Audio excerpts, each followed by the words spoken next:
हमारे साथ we have now Zia Mody, corporate lawyer, founder and senior partner of AZB Partners, member advisory board, Swades Foundation.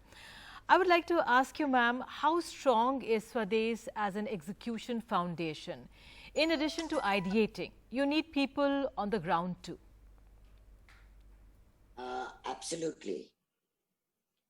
I think that that's the key question as far as the Swades Foundation is concerned, and the key uniqueness, if you like. Just to give you 1 minute of background introduction. Ronnie and Zarina, when they first were thinking about Swades Foundation, they had come to my house, and Ronnie had just finished selling his stake in Walt Disney, and they were talking about the foundation. And the first question I asked him, but what about funds? And he said, well, we're just going to put in a decent portion of the money that we've just got from Disney into the foundation. And so the first thing that flashed through my mind is this is bound to succeed because they are both so invested in it.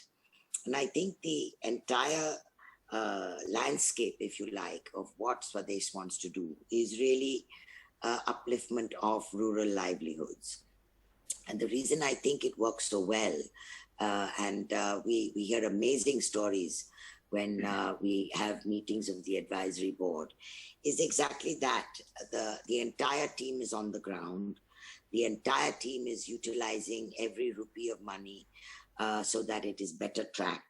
The utilization of the money is in full. I don't think they waste anything because they're right there seeing how it's spent. And the sweat that is poured into the entire activity of the team, you can see the results year on year and really what the outcomes are. I am a Baha'i by religion, and so, economic upliftment, the equality of the girl child is religious tenets for us.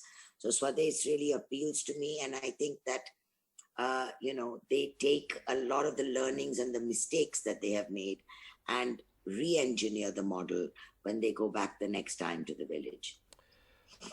Zia Mody, a question to you, and then, I'd ask Ronnie to sort of come in with his views as well. How much of a benefit is it to have people drawn from local communities volunteering to work at the grassroots level in their own areas? Zia? I think it makes sense because they know the problems of their people, right? Ultimately, what are you trying to do? To remove pain points in as seamless and unobtrusive a way as possible.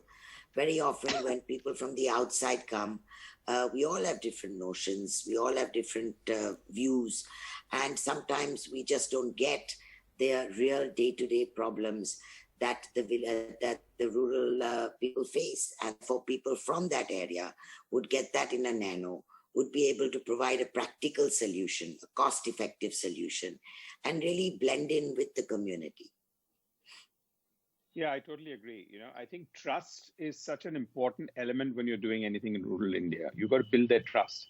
And actually, when we started off also, we started with 30, 40 villages, and then we grew to 2,200 villages. But during that period of time, the best way for us to enter new villages was to take colleagues where we had done some work and who can talk more than what we would talk.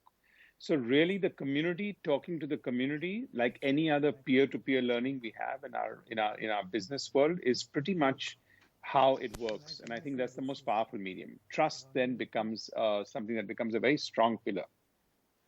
Trust, familiarity, and collegiality, right, Ronnie? Everything, because you sort of blend in with, their views. You don't talk down to them.